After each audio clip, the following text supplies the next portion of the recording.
I guess the right are people who just don't trust the establishment anymore. Is that one way to put it? Yeah. It's like the media reports it and you're like, I don't believe it.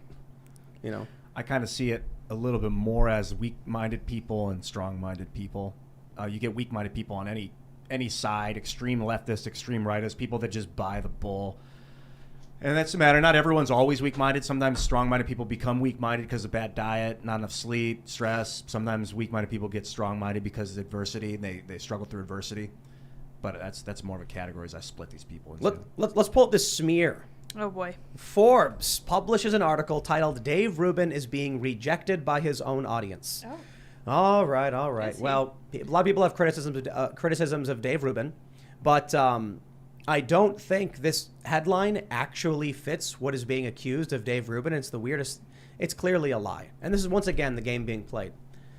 The story is, I'll simplify it and then we'll go through it. Dave Rubin and his husband are having 2 children through surrogacy. Prominent Christian conservatives say, I disagree with gay marriage and I disagree with birth through surrogacy. Therefore, we'll issue statements of criticism towards Dave Rubin. That's very, very different from saying that his own audience has turned against him because like a handful of public figures who are Christian conservatives are having conversations with him where they say they disagree and they don't like his lifestyle. If his audience turned against him, you'd expect like he's losing millions of subscribers or, tens of thousands. He's getting disliked like crazy, and that's not happening. So here's the point of this article, in my opinion. They've not written an article to inform anyone of anything. They've written an article to just rile up people who already hate Dave Rubin so they can be like, haha, I was right the whole time. Dave Rubin's a bad person. I don't genuinely know, like, if anything is to be gained by media doing things like this. And so, I'll do a throwback when you said that Twitter is just, negative impulses. I think that's where the entirety of the media is at. Well, if I read Forbes' own description of themselves, the first reaction that I have to this before I even care about the story is they say Forbes is a global media company focusing on business, investment, technology, entrepreneurship, and leadership. And like you're writing about a dude that decided to have a kid while he's gay with a husband. Yeah. That's right. Slow news day? I mean, yeah. why do I don't care. I mean, why? Yeah, maybe what we need. There's a lot of money to be made in making people think the world is worse than it is. The world is more divided than it is, and we hate each other more than we do. And I think everybody's looking to get in on it as much as humanly possible, and I find it disgusting. Not everybody, but enough people are that it's raising an alarm bell. I would say there are certainly the grifters, as we call them, who want to get in on it. I wonder if also people are genuinely just in that world, and it's making it worse, and it's making it more pronounced. So the more stories like this come out, the more people get riled up, the more they talk about it. I genuinely think there are a lot of people on the left who truly believe what they're saying. And every day they come out saying, the Republicans are worse than the Nazis or whatever. I think they really believe it. I think they justify it in their own minds. I certainly think there are people on the right who do the same to the left. However, I think the tendency on the right is they tend to know what the left is thinking, so they have a more balanced view of what the culture war actually is, and the left just keeps one-upping everything and getting more and more absurd.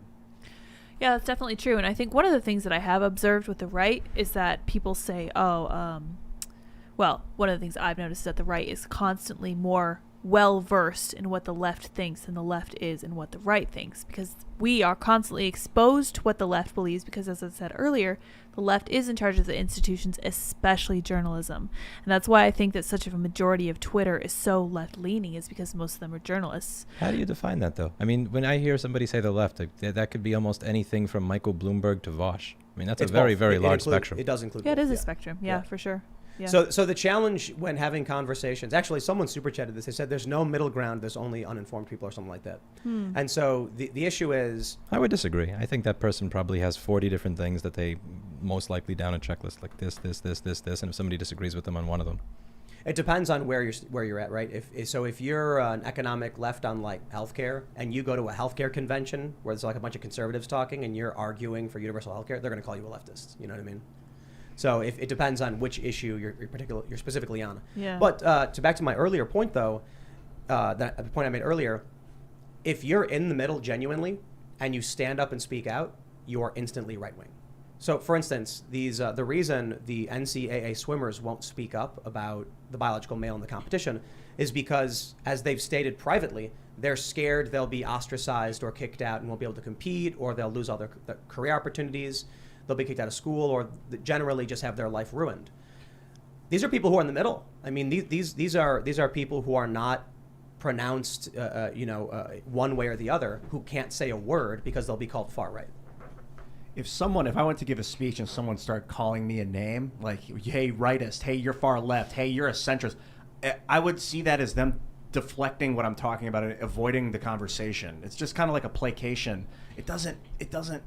People try to figure out who you are so they could figure out whether they should dismiss your beliefs without engaging with them.